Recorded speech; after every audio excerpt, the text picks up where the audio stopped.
ఈ వీడియోలో మనం భగవద్గీత అధ్యాయము 18 శ్లోకము 61ని పరిశీలిద్దాం.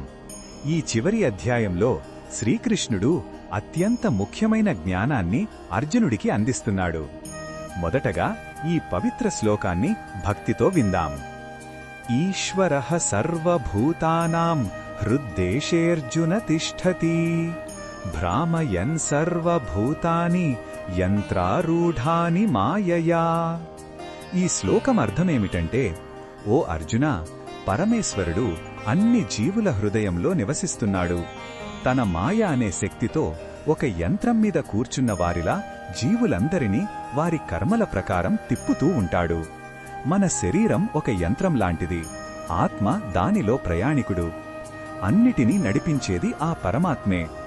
ఈ శ్లోకంలో ఉన్న భావం మనకు ఏమి చెప్తుందంటే, మన జీవితంలో జరిగే సంఘటనల వెనుక ఒక దైవిక శక్తి ఉందని గుర్తించడం. మన అహంకారాన్ని పక్కన పెట్టి సర్వం భగవంతుని ఆధీనంలోనే నడుస్తుందన్న నిజాన్ని ఇది గుర్తుచేస్తుంది. ఇది మనకు వినయాన్ని నేర్పి అనవసరమైన ఆందోళనల నుండి ఉపశమనం కలిగిస్తుంది. ఈ బోధనను మన దైనందిన జీవితంలో ఎలా ఉపయోగించుకోవచ్చంటే, కష్టసుఖాలకు అతీతంగా మన కర్తవ్యాన్ని మనం చెయ్యాలి.